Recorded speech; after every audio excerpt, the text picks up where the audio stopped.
Bueno, el título ya sabéis, las mujeres somos cíclicas, y ahora os voy explicando por qué somos cíclicas.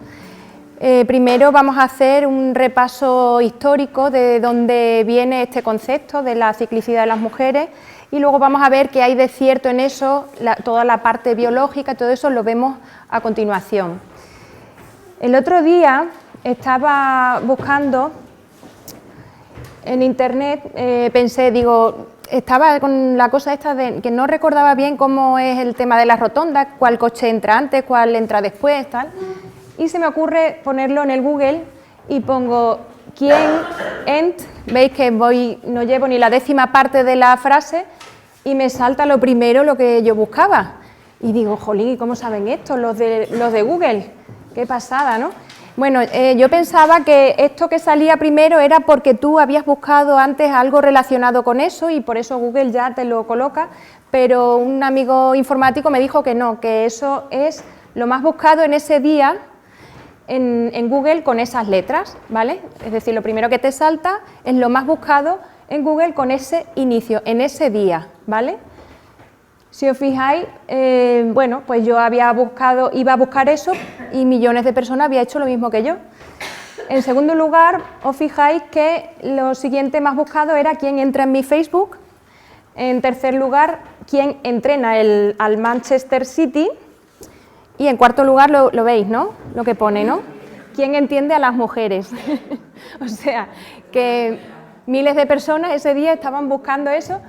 Simplemente empezando por estas letras ya había una incidencia enorme, ¿no?, de personas que habían buscado esto de quién entiende a las mujeres. Digo, bueno, y si pongo después de la T, pongo la I, a ver qué pasa, ¿no? Bueno, pues ya veis lo que pasa. ¿Quién entiende a las mujeres? Lo primero más buscado, y no es ni la décima parte de la frase. Pero fui todavía más allá. Ese día digo, a ver, voy a hacer otra prueba. Voy a poner algo de las mujeres y simplemente puse las mu y veis que en primer lugar las mujeres están locas. ¿Qué os parece? Esto nos da un pulso un poco de qué tenemos en el inconsciente colectivo, ¿no? De las mujeres tienen algo ahí, ¿no?, como algo inestable que las hace, digamos, diferentes o inestables o especiales. Hay algo ahí cuando Google nos muestra esto, ¿no?, digo yo. Bueno, y eso que hay en el inconsciente colectivo, aquí hay os he traído algunas viñetas de Agustina Guerrero, que es una ilustradora fantástica, y le gusta retratar esto de la ciclicidad femenina en sus ilustraciones, en plan así, tipo chiste, ¿no? Aquí veis una chica hablando con el novio, riéndose, diciendo, ¿y creías que tenías una novia? Y detrás de ella están todas las versiones de sí misma, ¿no? Ella histérica, ella contenta, ella tipo zen, ella hecha un cromo, bueno, todas las formas de sí misma. Bueno, este es otro chiste. Me parece que estás un poquito sensiblona, le dice a ella. Él con cara así de sota, y la otra llorando, que ha halagado todo el salón. Esta es muy graciosa. Los pasos de la pelea a la reconciliación. Arriba del todo veis que se han peleado y abajo del todo se han reconciliado, ¿vale? Estos son los pasos que sigue la mujer, todos los estadios habidos y por haber, todos los estadios emocionales habidos y por haber, y este es el paso que sigue el hombre y al final se han reconciliado. Claro, por eso dicen cómo entender a las mujeres, ¿no? Porque, bueno, estas cosas, esto, bueno, es un poco así exagerado, pero lo vemos y lo entendemos, ¿no? Y es que en el fondo de la cuestión, pues hay en el inconsciente colectivo algo que hace que pensemos que da inestabilidad, ¿no?, a las mujeres. Y además eso lo relacionamos con las hormonas, claramente, si eso lo vemos en el lenguaje coloquial. Por ejemplo, si una mujer en un momento dado está irritable, está enfadada o lo que sea, pues no le falta, casi siempre hay alguien que dice, hay que ver cómo estás hoy, ¿eh? Te va a bajar la regla, ¿no?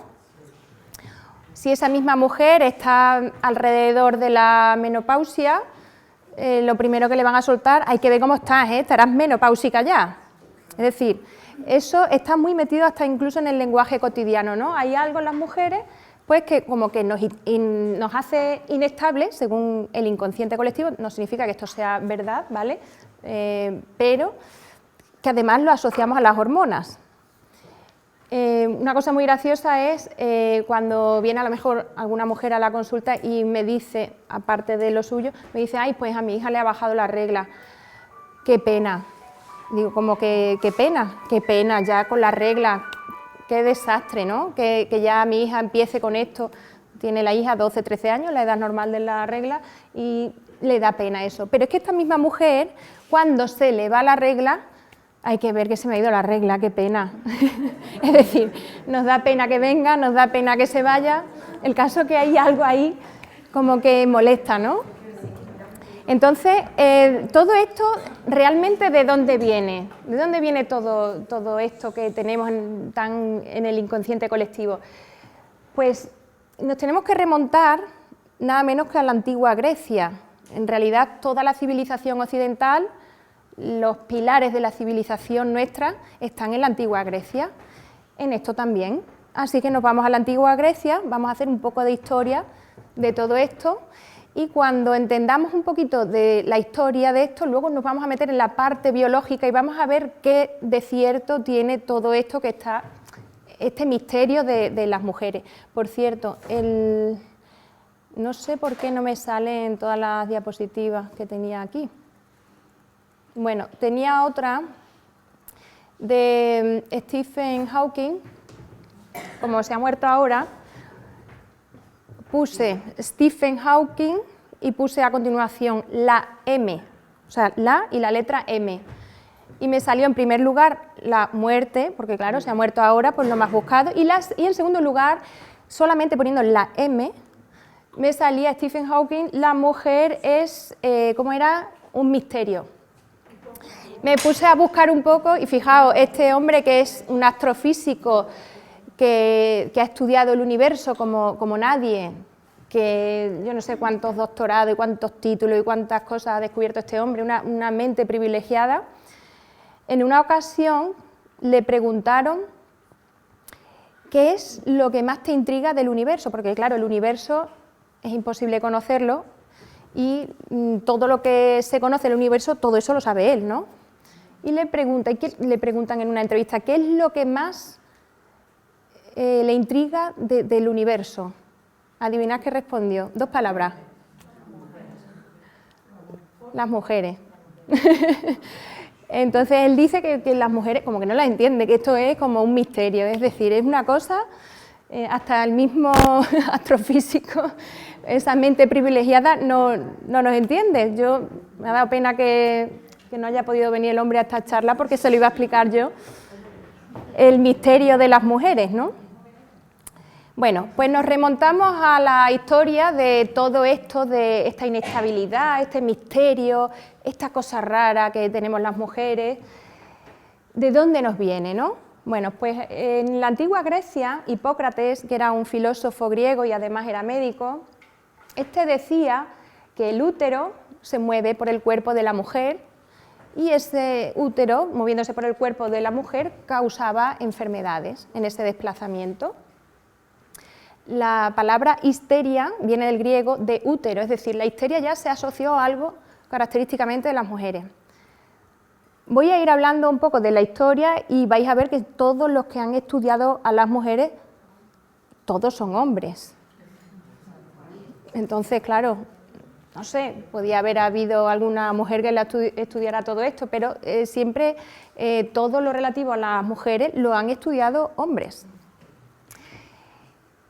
incluso hoy día, De hecho, la estructura interna del clítoris fue una mujer la que lo ha descubierto hace 3 días, como quien dice. Es que todo lo relativo a las mujeres siempre ha estado estudiado por hombres, ¿no? Por eso, a lo mejor viene toda esta empanada mental que tenemos, pues viene pues de ya nada menos que de Grecia y del estudio que hacen los hombres sobre las mujeres, ¿no? Bueno, pues Galeno en el siglo II hablaba de una enfermedad que era la histeria y según Galeno era una enfermedad causada por la privación sexual en las mujeres particularmente pasionales. Es decir, las mujeres particularmente pasionales, la privación de sexo pues le hacía histéricas. Y se diagnosticó muy frecuentemente en vírgenes, monjas, viudas y también casadas. O sea que imaginaos el San Benito que tendría el marido. ¿Eh? ¿Cómo? ¿Cómo dice? Un problemón, ¿no? Un problemón. Sí, ahora vais a ver. Entonces, bueno, llegamos a la Edad Media y al Renacimiento y seguimos con este diagnóstico de la histeria. Se decía que para curar la histeria la mujer necesitaba realizar el coito y con eso se curaba la histeria, con lo cual si estaba casada pues se le decía, bueno, pues la receta es que ya sabes qué, si estaba soltera pues se decía para curarte de la histeria te tienes que casar, porque claro, había que casarse. Y ya en los casos que, a ver qué hacemos con esta mujer que ni se casa ni nada y tiene histeria, ¿qué hacemos? Pues entonces en ese caso era el tratamiento un masaje que te daba la comadrona. Imaginaos el masaje, no sé, no me lo imagino. Bueno, pues seguimos avanzando un poquito más en la historia de la histeria. Y bueno, resulta que era una enfermedad ampliamente diagnosticada durante el siglo XIX y primeros del siglo XX. Y los síntomas que producía la histeria, según decían en los manuales y tal, a mí me recuerdan mucho los síntomas del síndrome premenstrual. Decían que podía producir, no tenía por qué producir todos los síntomas, pero que la histeria podía producir insomnios, mareos, hinchazón, retención de líquidos, espasmos musculares, irritabilidad, cefaleas frecuentes, pérdida de apetito y este síntoma, bueno, tendencia a causar problemas. O sea, cuidado con las histéricas, que puede causar problemas. Y aquí va, bueno, esto ya es lo más, el tratamiento que debía recibir la mujer con estos síntomas era un masaje pélvico para producirle el paroxismo histérico. ¿Os lo traduzco? Una masturbación para que la mujer llegue al orgasmo, pero bueno, queda más fino, un masaje pélvico para producir el paroxismo histérico, porque consideraban que el deseo sexual reprimido era lo que causaba la histeria.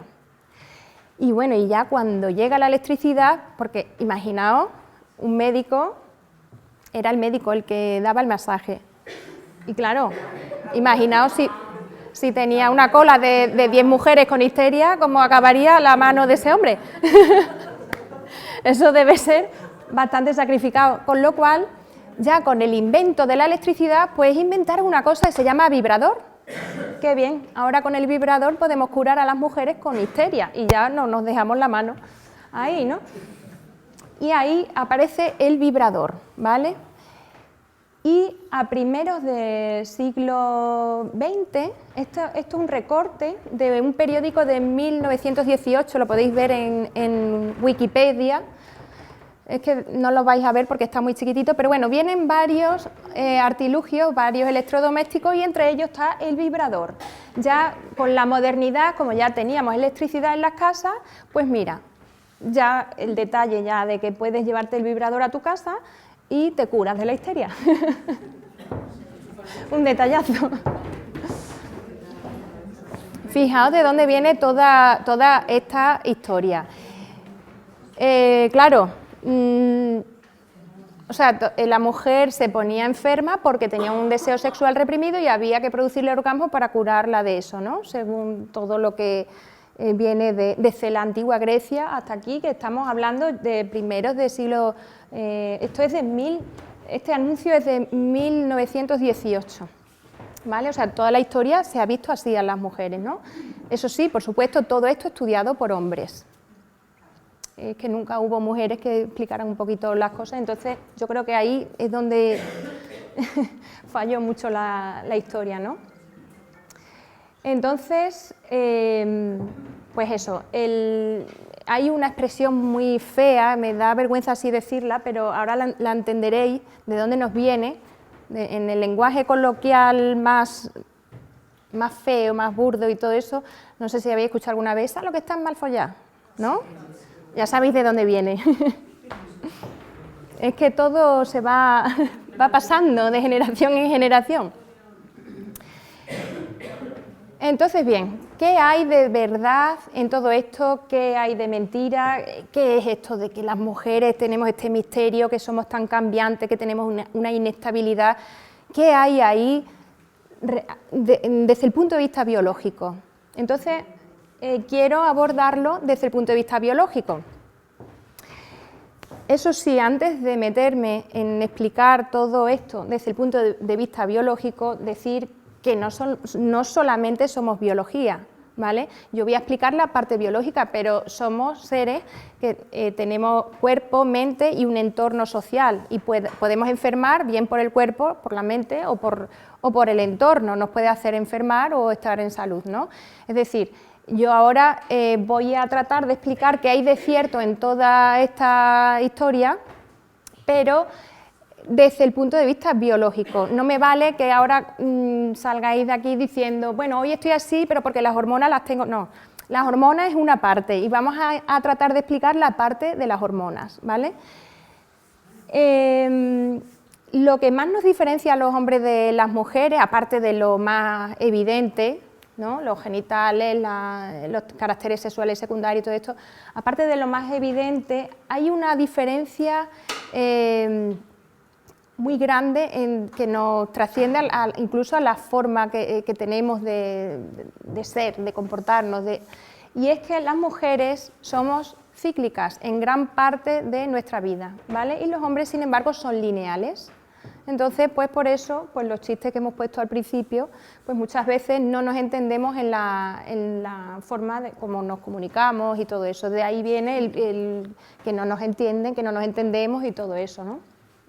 Entonces, claro, o sea, conocer qué hay de la parte biológica de esa ciclicidad, pues nos puede ayudar a entender cosas, a entender que no en todos los momentos del ciclo vamos a estar igual, y eso es bueno saberlo. Además, se puede explotar esto, ¿eh? Si queréis pedir un préstamo al banco o queréis, por ejemplo, pedir un trabajo en algún sitio, no estaría de más que lo hicierais en un momento determinado del ciclo. Y no estoy diciendo ninguna tontería. Un poquito antes de la ovulación, ahí nos comemos el mundo, porque ahí tenemos los estrógenos altos y los estrógenos nos dan una potencia exagerada, ¿eh? De hecho, no es ninguna tontería, hay un estudio antropológico realizado que consistía en lo siguiente: se tomaba una fotografía de las mujeres en el momento de la ovulación y una fotografía fuera de la ovulación, y se hacía una grabación de la voz de las mujeres alrededor de la ovulación y fuera de la ovulación, y tanto hombres como mujeres veían más atractivas la foto y la voz de las mujeres cuando estaban preovulatorias. Es decir, hay algo que desprendemos cuando estamos en ese momento del ciclo. Hay mujeres que esta ciclicidad será más evidente y otras será menos evidente, pero si tenemos las hormonas en su sitio y hacemos la ciclicidad normal de las hormonas, pues sí que estamos diferentes en cada momento del ciclo. Esto, por supuesto, es un poco exagerado, pero bueno, aquí tenéis otra viñeta de la ilustradora que os he comentado antes. Cuando yo digo ciclo hormonal, seguro que a todas las personas que estáis aquí, se os viene a la cabeza una gráfica con curvas, ¿no? Aunque no os acordéis de las curvas, pero se os viene eso a la cabeza, ¿no? Una gráfica y curvas, ¿no? Sí, ¿no? Pero esto realmente es el ciclo hormonal femenino. ¿Y el masculino lo habéis visto? ¿La gráfica?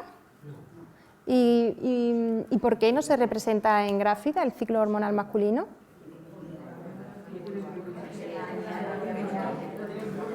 ¿Cómo? Porque serían unas líneas rectas, no tiene ningún sentido representar eso en una gráfica. Sin embargo, las mujeres durante toda la edad fértil, o sea, gran parte de nuestra vida, pues estamos haciendo esta ciclicidad en las hormonas. Y las hormonas no solamente están para que tengas la regla o para que te produzcan hinchazón en cierto momento, no, las hormonas interactúan con todos los sistemas del cuerpo, incluido el sistema inmunológico, el metabolismo, el sistema nervioso. De hecho, trasciende incluso a la psique, ¿no?, de las mujeres. Y ahora lo vamos a ir viendo, ¿vale? Cómo va afectando las hormonas según qué parte del ciclo en cada parte. Esto, para evitar complejidades y eso, os lo resumo mucho el ciclo hormonal y lo intento poner lo más simple posible. Realmente en el ciclo hormonal tenemos dos fases. La primera fase, si la mujer tiene la regla, vamos a suponer que tiene la regla cada 28 días. Los primeros 14 días vas a tener un predominio de estrógenos sobre progesterona y los siguientes 14 días al contrario, progesterona sobre estrógeno, ¿vale? Y en la medida que estas curvas se hagan correctamente, pues vamos compensando esa ciclicidad. Y los efectos de los estrógenos y la progesterona en general en todos los sistemas son contrarios. Por tanto, es saludable esta alternancia cíclica, ¿vale? En el momento que ese ciclo haya fallos, pues que no se hace correctamente y no se compensan las curvas y todo eso, pues de ahí vienen pues las distintas patologías que puedan surgir de eso, ¿vale? Pero tiene que quedar claro que en la primera fase son los estrógenos y la segunda fase sería la progesterona, ¿vale? Y ahora vamos a ir viendo en los distintos sistemas cómo ese balance estrógeno-progesterona va a ir alternando todos los sistemas del cuerpo. Vamos a empezar por lo más evidente, por la menstruación. Esto es algo cíclico, ¿vale? Que esto todo el mundo lo sabe, cíclicamente tenemos la regla. Esto es una cosa muy evidente y se ve, ¿no? Bueno, ¿y cómo se hace la alternancia cíclica? Bueno, antes de explicar la alternancia cíclica en el endometrio, en la capa más interna del útero, aprovecho que está la imagen esta para decir, siempre lo aprovecho cada vez que veo un útero, para decir que la diferencia entre vagina y vulva, ¿vale? La vagina es un tubo, va de aquí para abajo, es más largo, ¿vale? La vulva es lo que vemos desde fuera, o sea, los labios mayores, menores, eso es vulva, y vagina es un tubo elástico con muchos pliegues. ¿Y por qué me gusta decir esto? Bueno, porque quiero siempre decir que el cuello del útero, aquí empieza el útero, el cuello del útero está abierto menos de 1 milímetro, ¿vale? ¿Y por qué quiero decir esto? Pues porque cuando alguien tiene algo ahí dentro se lo puede sacar ella misma, no tiene que ir a ningún sitio porque eso no se va para las amígdalas ni nada de eso, esto no es un pozo sin fondo ni nada, ¿vale? No puede atravesar el útero cualquier cuerpo extraño, llámese preservativo, llámese tampón o lo que sea, ¿vale?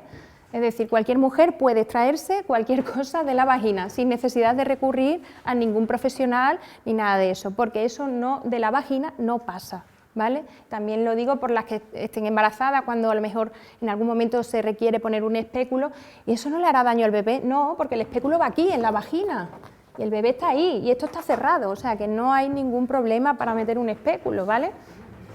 Eso es una cosa muy básica de anatomía, pero la verdad que si todo el mundo lo sabe, pues mejor, porque no necesita en ciertos momentos llevarse un disgusto, ni un susto, ni nada de eso, ¿no?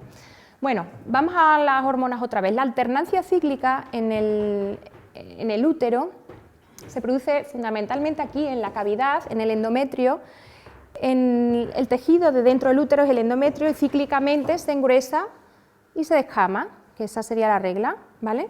O sea, que se engruesa y se afina cíclicamente. ¿Qué hacen los estrógenos? Los estrógenos lo que producen es proliferación de las células dentro del endometrio, es decir, ese endometrio va engrosando. ¿Qué hace la progesterona? Lo contrario.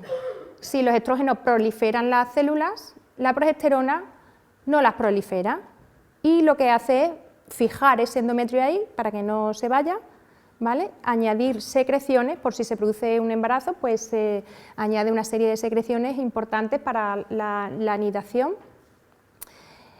Y luego baja la progesterona, entonces en ese momento el endometrio se descama, ¿vale?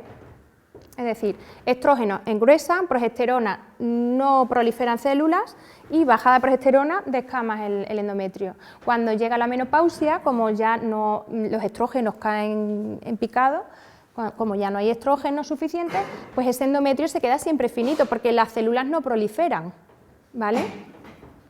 O por ejemplo, cuando una regla se atrasa, pues puede ser por dos cosas, bien porque no tienes estrógeno, entonces el endometrio está finito y no hay nada para expulsar, por eso no te baja la regla, o puede ser también que se dé en situaciones de exceso de estrógenos, solo que haces un ciclo, en vez de hacer las curvas, como hemos dicho antes, haces un ciclo monofásico y no haces bajada de progesterona, con lo cual no descamas. Ahora bien, el día que baja la progesterona, pues viene una señora regla, que esto pasa mucho en la perimenopausia, ¿vale? Esas mujeres que dicen, se me atrasa la regla, pero luego parece que me ha bajado la regla de 3 meses. Bueno, pues eso es lo que ha pasado, que hay un pico de estrógeno, pero no hay caída de progesterona, con lo cual se mantiene el endometrio ahí, encima proliferando, encima engordando. Cuando baja la regla, pues mucha más cantidad.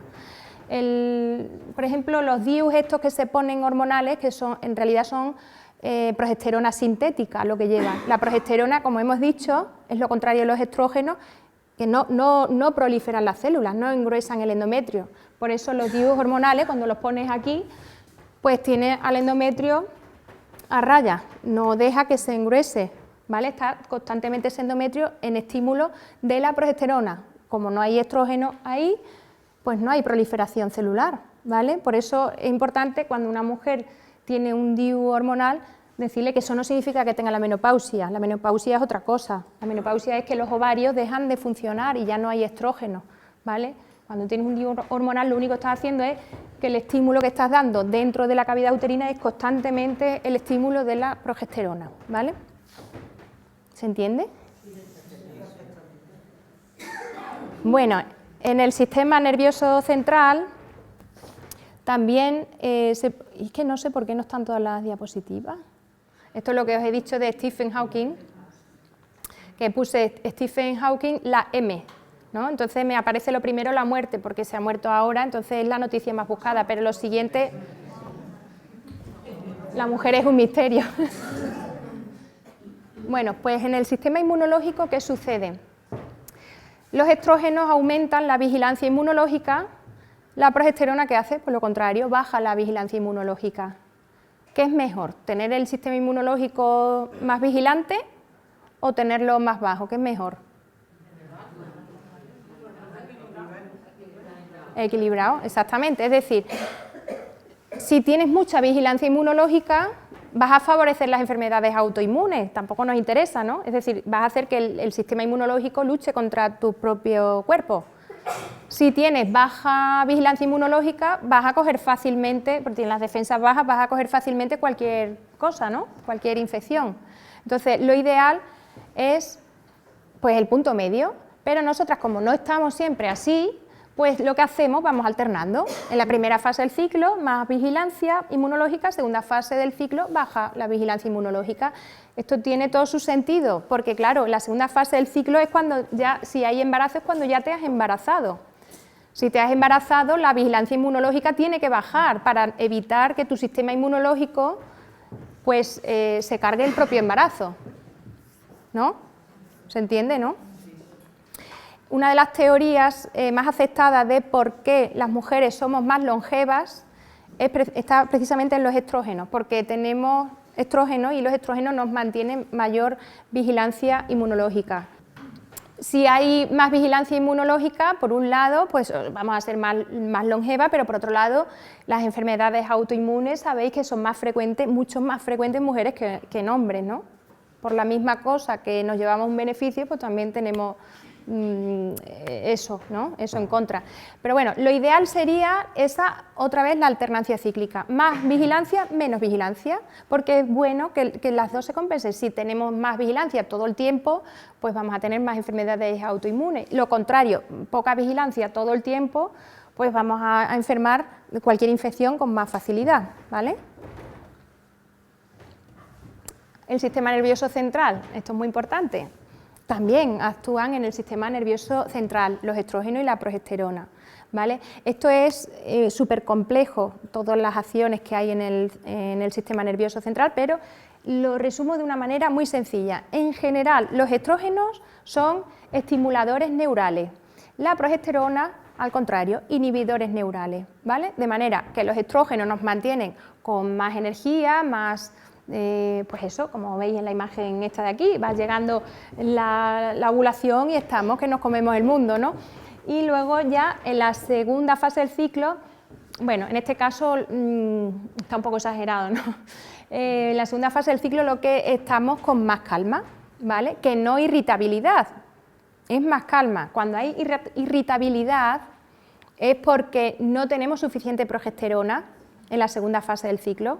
Entonces, si no tenemos suficiente progesterona en la segunda fase del ciclo, pues vamos a tener menos alopregnenolona, que es un metabolito de la progesterona, y esta alopregnenolona es muy importante para activar el sistema GABA, que es el sistema del cerebro que hace que estemos en más calma, ¿vale? Entonces, la saludable alternancia cíclica, en el caso del sistema nervioso central, pues más energía, más calma. Vuelvo a insistir, para la gente que han llegado después, que estamos hablando desde el punto de vista exclusivamente biológico, ¿vale? No solamente somos biología, somos más cosas, es decir, que esto no tiene que servir para que cuando, no sé, es que tampoco es plan de echarle la culpa a las hormonas de todo lo que nos pase, ¿vale? Que si alguna vez estás irritable porque es que te han dado motivo, pues lo estás por eso, que no porque estés en un momento determinado del ciclo, ¿vale? Esto significa que tenemos esa tendencia A, y esa tendencia A es buena conocerla y aprovecharla, ¿vale?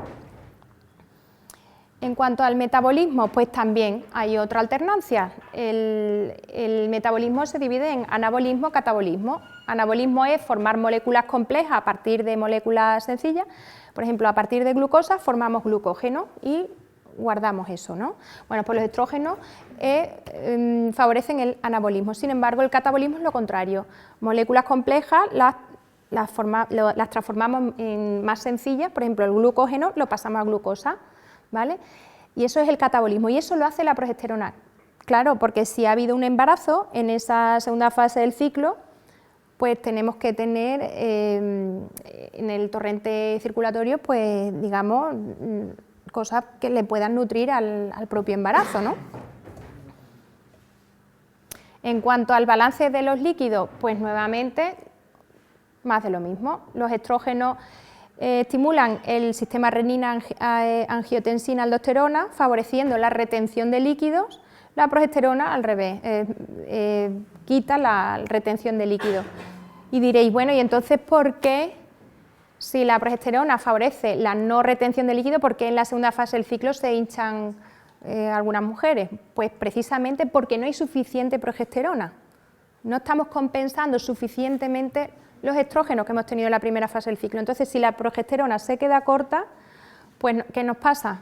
Pues que vamos a tener más influjo estrogénico y se van a retener líquidos. Es decir, el exceso de estrógeno no solamente es que tengas exceso de estrógeno, puedes tener los estrógenos normal y tener síntomas de exceso de estrógeno. ¿Por qué? Porque se queda la progesterona baja. Si tú no compensas a los estrógenos, pues entonces suceden estas cosas, que tenemos síntomas derivados del hiperestronismo. Por eso luego mucha gente se vuelve loca, porque dice, ¿cómo es posible? Porque en la perimenopausia, como empiezan a bajar los estrógenos, ¿cómo es posible que tenga síntomas de sofocos, que es por déficit de estrógeno, y a la vez tenga síntomas de hiperestronismo, que son hinchazón y todo eso, tensión mamaria, hinchazón, retención de líquido. Pues muy fácil, tiene síntomas de déficit de estrógeno porque están bajando los estrógenos, ¿vale? Los sofocos, pero si la progesterona baja aún más que los estrógenos, tiene síntomas de hiperestronismo, ¿vale? O sea, los síntomas de exceso de estrógeno pueden ser porque la progesterona se queda baja y casi siempre, bueno, todos los síntomas del síndrome premenstrual son derivados de que la progesterona en la segunda fase del ciclo se queda corta. Si no hay compensación suficiente de los estrógenos, pues volvemos otra vez a lo mismo. Bueno, esto lo he insistido varias veces, que no le echemos la culpa de todo lo que nos pase a las hormonas, que es bueno conocer la parte biológica, pero que hay más partes, ¿no? ¿Estáis viendo lo que pone? Dice Katie, no puedes echarle la culpa de todo a tu maldita menstruación. La mujer que le ha cortado el brazo al hombre, y dice que por culpa de la regla. Entonces, no somos solamente biología, somos biopsicosociales. Entonces, podemos enfermar o tener salud bien por algún problema biológico, psicológico o social. Todo nos influye. Es que, por ejemplo, alrededor de la menopausia, muchas mujeres dicen, hay que ver que me pasa esto por culpa de las hormonas. Y es que a lo mejor no tiene nada que ver con las hormonas. Es que si te estás separando de tu pareja, por poner un ejemplo, y estás con ansiedad, con ¿eso qué culpa va a tener las hormonas? Es que tienes todo el motivo del mundo para estar así, ¿no? Y eso a veces pasa, que nos centramos en una parte del ser humano y ya todo es por eso. No, tiene que ver, todo suma, ¿vale? Las hormonas hacen una cosa, pero luego hay más cosas detrás, ¿no? Y bueno, he conseguido por primera vez acabar antes de 1 hora, precisamente para hacer el coloquio detrás, que es lo que siempre nos quedaba corto las otras veces que he venido. Así que ahora, pues lo que queráis que hablemos, dudas, preguntas, cosas que queráis comentar.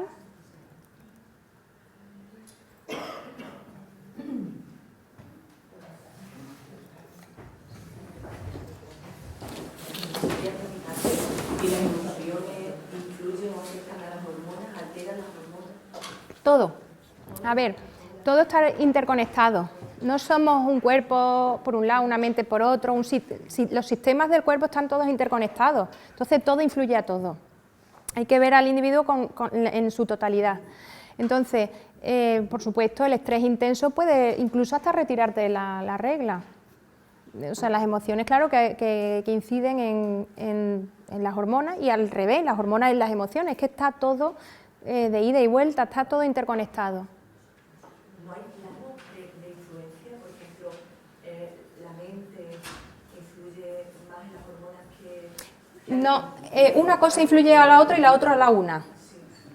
Lo que te pasa en la mente te influye en el cuerpo, lo que tienes en el cuerpo te influye en la mente. Es todo de ida y vuelta. Por ejemplo, un experimento muy tonto, porque claro, todo el mundo entiende que lo que tienes en la mente te afecta en el cuerpo, ¿no? Porque te da taquicardia, te pones mal, incluso si llegas a estar mucho tiempo así te enfermas. Pero al contrario también, lo que tienes en el cuerpo afecta a la mente, y probadlo cuando queráis. Poneros un rato así como si os estuvierais riendo sin ganas, da igual, y cuando llevéis un rato os entra una risa floja que te muere. ¿Y por qué? si no pasa nada. Y eso es porque algo que tú haces en el cuerpo te influye en la mente. Al final te crees la risa esa y te ríes. O sea, tú haces algo en el cuerpo, va a influir en la mente y viceversa. No hay uno más que otro. Al final es un todo. Lo de la risa, ¿queréis que lo hagamos? Es que no va a funcionar porque de pensarlo ya os reís. O sea. Pero si os ponéis así con la sonrisa, el cerebro se lo cree y al final está sonriente. Es decir, un día que estéis así tristona, pues hacedlo, que no lo sintáis, lo hacéis y al final lo acabáis sintiendo. Yo una preguntita, ¿por qué cuando es cierto que las mujeres tenemos cambios hormonales en una pubertad o en una menopausia, la medicina, el médico de cabecera tiende a la receta al antidepresivo? Sí, hay... Cuando no tiene... Sí, pero eso porque la medicina se está convirtiendo en una forma de entender al individuo desde lo más puramente biologicista, ¿no? Entonces, lo más biomédico, y cuando en realidad el ser humano es biopsicosocial. Hay que tener en cuenta todo, ¿vale? Por ejemplo, si... Os voy a poner un ejemplo, y ahí veis la diferencia entre atender a una persona desde una forma de ver biopsicosocial o biomédica. Imagínate, vienes a mi consulta y me dices, es que la regla la tengo irregular. Pues si te atiendo bajo un modelo biomédico, exclusivamente biomédico, vale, tiene la regla irregular, vamos a regularla, ¿no? Pues toma los anticonceptivos, regulamos la regla. A lo mejor sí te hago una analítica para ver cómo tiene otras hormonas, incluida la tiroides, pero todo cuerpo, ¿no? Y bueno, pues vamos a regularla, pues toma el anticonceptivo. Si yo voy con un modelo biopsicosocial, no me voy a quedar solo en eso. ¿Ha cambiado algo en tu vida? La dieta, has estado muy estresada, a lo mejor te dice la paciente, jolín, sí, es que se me ha muerto no sé quién. No sé. Entonces, vamos a ver, es que y nunca se te altera la regla, se te altera ahora, pues esto será del estrés. No será mejor que vaya, si no puedes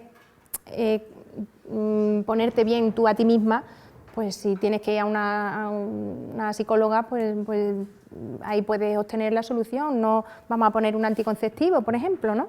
Con los antidepresivos igual.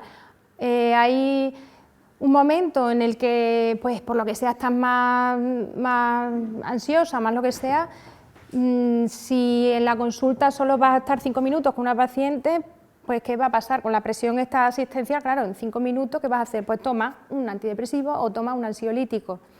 Por eso, y bueno, en las mujeres está, no sé si triplicado con respecto a los hombres en esto de los ansiolíticos. En las mujeres que hay además una tendencia excesiva a considerarlo todo psicosomático. Y te pasa esto, esto como por ejemplo en la endometriosis. La endometriosis es una enfermedad que produce un dolor tremendo con la regla, con las relaciones, que puede causar un impacto tremendo en algunas mujeres en la calidad de vida, no en todas, pero sí en algunas. Y el retraso en diagnóstico de la endometriosis viene a ser unos 8 años en casi la mitad de ellas, o sea, se pasan padeciendo muchos años. ¿Y por qué ocurre esto? Pues esto ocurre porque muchas endometriosis son de microimplantes, de la endometriosis infiltrativa profunda, que eso en la ecografía normal, una ecografía rutinaria normal no se ve. Entonces, ¿qué pasa? Que esta mujer viene a la consulta, haces una ecografía, útero, ovario normales, nada, está todo bien. No, pero es que me duele la regla, bueno, eso es normal, no sé, no vamos a diagnosticar. Sin embargo, la endometriosis, si escuchamos a las mujeres todos los síntomas que refiere, qué tipo de dolor tiene, y eso es muy fácil de sospechar. Es difícil muchas veces diagnosticar, pero sí es fácil de sospechar, pero para eso hay que abrir el oído. Entonces, claro, no todo tiene que ser pruebas complementarias, es que la parte de la escucha, la parte clínica, que es lo que depende no de las máquinas, sino de nosotros, pues si eso no lo haces correctamente, pues se pasan años sin diagnosticar y padeciendo, y normalizándose. Bueno, lo que iba a decir con respecto a eso, que es muy frecuente en las mujeres, todo lo que tiene es psicosomático, ¿no? Mira, es que me duelen los ovarios, bueno, eso que estará estresada, qué tal, qué cual, se orienta por ahí. Y yo siempre digo, si un hombre va al médico y le dice, me duelen los testículos, yo no me imagino a ese médico diciéndole, eso será que estás estresado, eso será que no estás bien con tu mujer, y esto sí se le dice a las mujeres en las consultas, y toma el antidepresivo. Entonces, ahí está el tema, ¿no? La diferencia, la medicina de género, y eso es muy importante. Lo que pasa que hay muy poco en la facultad, ni se mira lo que es la medicina de género. Hay una internista, creo que es, sí, creo que es internista, o endocrino, no lo sé, que se llama Carme Valls-Lobet, que se dedica a eso, a producir muchos artículos, charlas y eso del tema de la medicina de género, porque hay muchas diferencias en las formas de enfermar entre hombres y mujeres, y toda la medicina está centrada en el modelo masculino. Ella dice que los infartos en las mujeres, los síntomas son diferentes, eso no viene en los libros, La mujer, en vez de darle el dolor en el brazo izquierdo y tal, le duele normalmente aquí arriba y tarda mucho más en diagnosticarse, porque lo que viene en los libros es el modelo masculino y como eso te pone 1000 ejemplos. Y, por ejemplo, ella critica mucho las dosis de los fármacos vienen con el modelo masculino. Las mujeres necesitamos otras dosis porque tenemos otra manera de metabolizar, porque tenemos otra proporción de grasa corporal, otra forma. Y casi toda la medicina a día de hoy está basada en modelo masculino. Entonces, ahí pues muchas veces tenemos problemas. Bueno, y las personas que tomamos el tamoxifeno, que es un antiestrógeno, ¿no? Si ya estamos menopáusicas. Sí, pero es que el tamoxifeno es antiestrógeno en la mama, donde interesa. Y sin embargo en el endometrio, en la capa más interna es proestrogénico, es que es una molécula que tiene distintos efectos de estrógeno o antiestrógeno dependiendo del tejido. Se supone que ya no tiene reglas, que los estrógenos han bajado o no hay, y la progesterona es la que está, y lo que nos vigilan es el endometrio porque se engrosa. Sí, porque se comporta el tamoxifeno como antiestrógeno en la mama para que no, porque será un cáncer de mama hormonodependiente de estrógeno. Y en el endometrio actúa como si fuera estrógeno, por eso engruesa el endometrio y por eso hay que vigilar el endometrio, ¿vale? Pero porque tiene distintos comportamientos. Es más Yo me la he tomado 5 años y he tenido la regla. Lo que te iba a decir otra cosa. Por ejemplo, yo tengo 57 años, tengo todavía la regla. Lo que pasa es que la tengo todos los meses. ¿Puedes quedar embarazada? Si te queda, avísame, porfa. Te regalo la consulta. Te hago el seguimiento entero. Hombre, eso ya es para publicación, para revista científica, qué guay. A ver, es prácticamente imposible, pero como poder, a lo mejor es el primer caso de, no sé.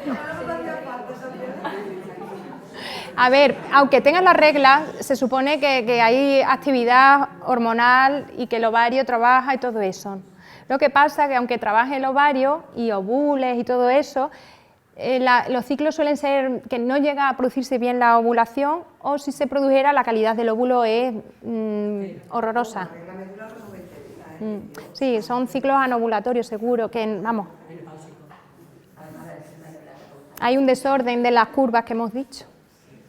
Entonces no se produce en condiciones la ovulación como debiera.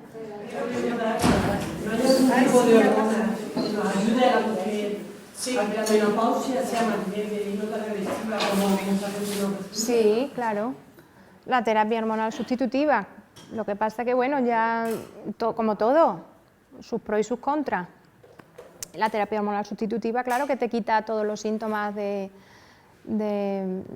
sofocos, sequedad vaginal y todo eso. En cualquier caso, aunque tomara terapia hormonal sustitutiva, el primer paso y el primer escalón que habría que hacer es cuidarse.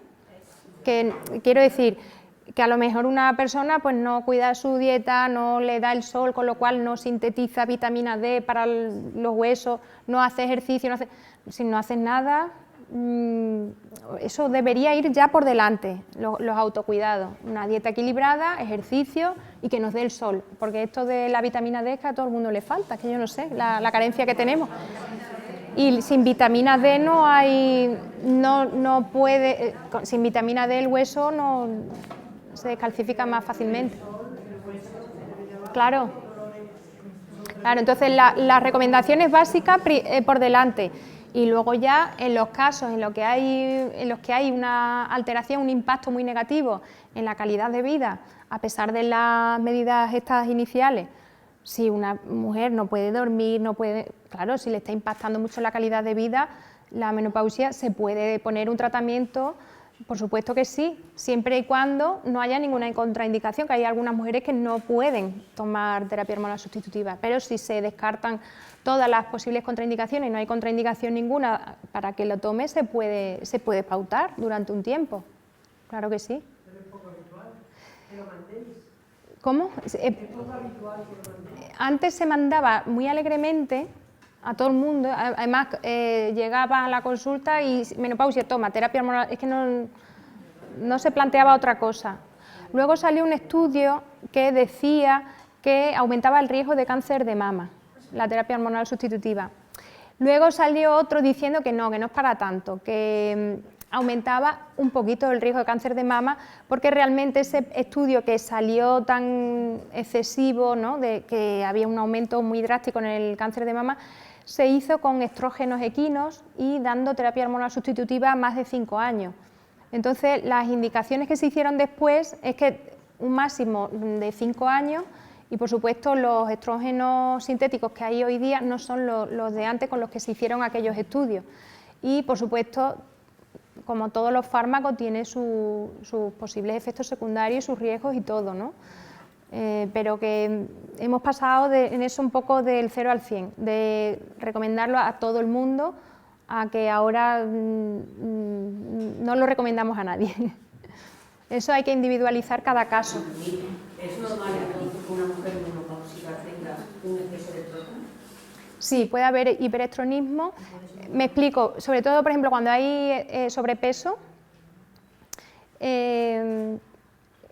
la testosterona que se fabrica en las cápsulas suprarrenales, en la menopausia, en la grasa se puede transformar esa testosterona en estrógeno por una reacción que se llama aromatización y tal. El caso es que las mujeres con obesidad tienden a ser hiperestrogénicas, aún estando en la menopausia. Hiperestrogénica en la menopausia no significa que tengan los estrógenos, pero claro, los tiene más altos de los que debería tener.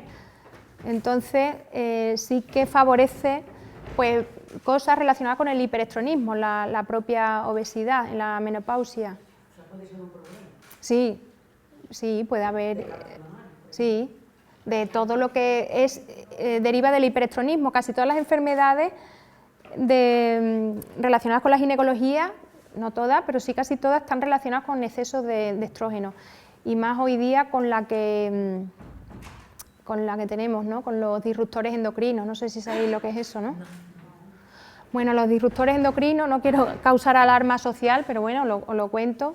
Los disruptores endocrinos son unas sustancias tóxicas ambientales que se comportan como estrógenos en el cuerpo. Se le llaman xenoestrógenos y está en todas partes, en los plásticos, el bifenol A, los talatos, en cosas, incluso en los cosméticos, todo lo que tiene parabenos, en fin, casi lo tenemos ubicuo en el ambiente, hasta el punto que, bueno, hay un informe de la OMS sobre eso, le llaman la feminización de los peces, en los vertidos, en los ríos y tal, lo que contaminamos, como hay mucho estrógeno ambiental, xenoestrógeno, por lo visto hay en algunas zonas que los peces tienen los genitales, los masculinos tienen como genitales masculinos y femeninos mezclados, una historia de esa.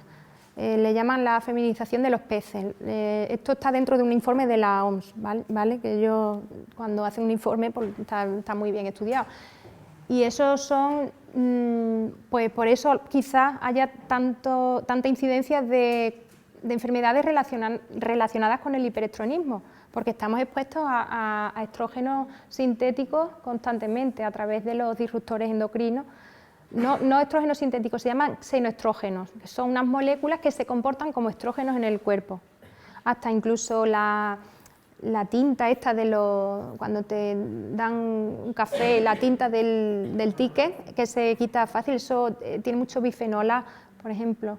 Los plásticos, las botellas, cada vez que, sobre todo cuando la hacemos así, se libera en el agua sustancias y eso. Eso está en todas partes, en cosas de lo más cotidiano que hay. Si queréis verlo en el blog, que lo tengo, hablo de eso, en un artículo, se titula Autocuidados para prevenir el exceso de estrógeno y la inflamación. Y ahí dentro hablo también de los disruptores endocrinos, poniendo los enlaces de lo de la OMS y todo eso.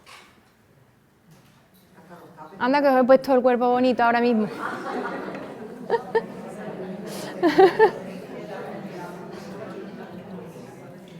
¿Y la alimentación influye tanto como creemos en nuestro ciclo? Sí, la alimentación, por supuesto. La alimentación es un pilar fundamental en la salud, fundamental.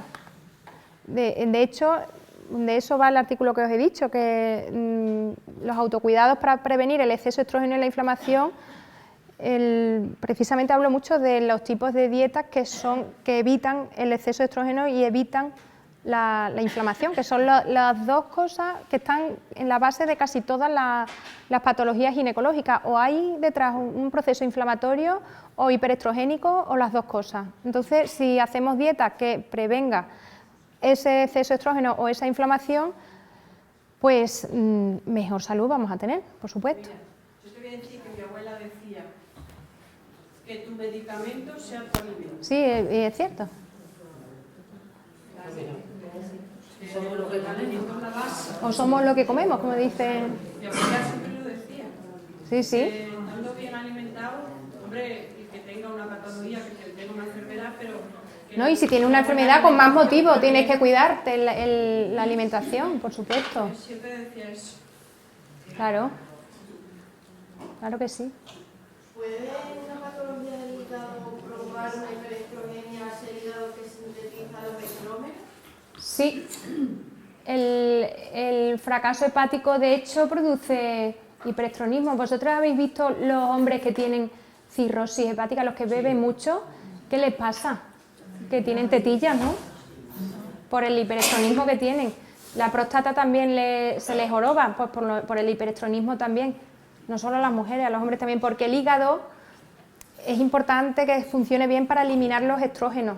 Entonces, si el hígado te lo carga, vas a tener hiperestrogenismo. Claro, de ahí también la importancia de la alimentación, que no solo una patología del hígado, simplemente una toxicidad hepática, Claro. una mala alimentación, Claro. va a provocar los niveles de estrógeno. Los estrógenos, el exceso de estrógeno puede ser por exceso de producción, puede ser por déficit de eliminación, puede ser porque la progesterona se quede corta, lo que os he dicho antes, o por estrógenos ambientales, como son los senoestrógenos, los disruptores endocrinos.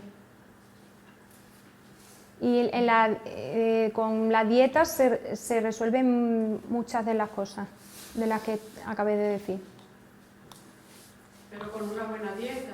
Claro. Hay dietas que yo- puede acarrearte lo que tú no tienes. Sí, sí. Porque tienes carencia. Y además el tema de los procesados, es que ya todo lo que comemos es que es auténtica basura, todo lo que... Yo siempre le digo a la gente, comprar en las plazas, lo que se compra en la plaza es lo que hay que comer, que es todo lo que viene del campo, de los animales. Ah, claro, sí, hombre, sí, sí. Eso por supuesto. Lo que pasa es que la comida, lo ideal sería que fuera ecológico todo, que los animales que comas sean de pasto, porque claro, también tienen lo suyo, lo que come. Pero claro, comer así es súper caro, ¿eh? No todo el mundo puede. Entonces, si no puede, por lo menos, pues si no comes procesado y come el animal, aunque esté un poquito así, bueno, pues te has quitado el golpe del resto del procesado, ¿no? Pues los procesados le meten unas grasas a los alimentos, las grasas hidrogenadas, que son horrorosas. Eso por lo menos no te lo vas a encontrar en las cosas que compras en la plaza. Y también en los procesados le meten azúcar a todo. Hasta lo que parece que no tiene azúcar, pues también tiene azúcar.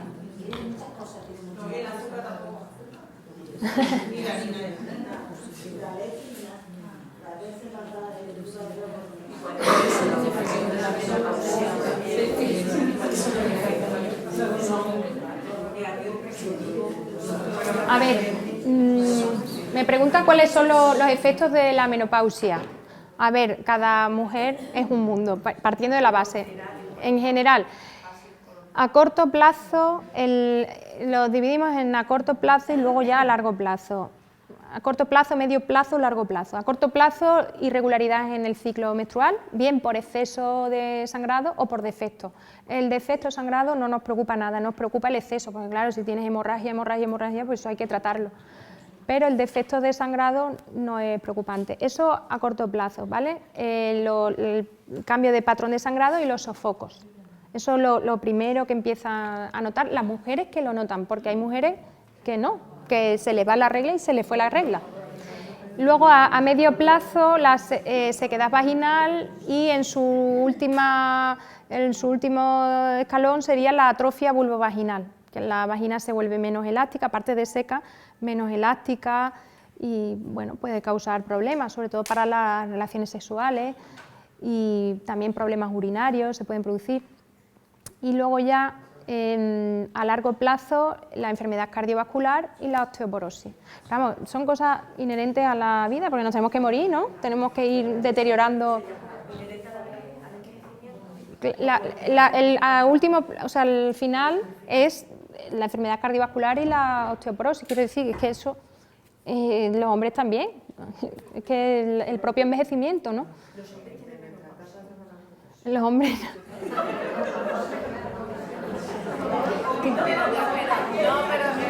Tienen algo. La verdad que no me lo he estudiado para hoy eso. Ellos sufren un cambio hormonal y además Sí. también a los 50 es horroroso.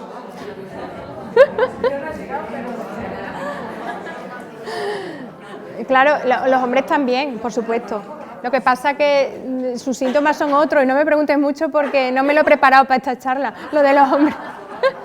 Si queréis me lo preparo para la próxima. Si tienen una, ¿no? Sí, los hombres sí, tienen la andropausia, le llaman. Sí.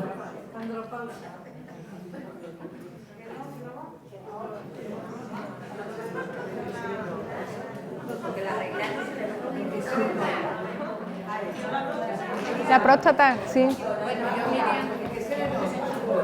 ¿Qué se notan? Pues que se vienen abajo, ¿no? De parte del Ay. consejo, para darte Muchas las gracias. gracias, te hemos comprado un detallito. Te agradecemos mucho. Muchas gracias. Anda.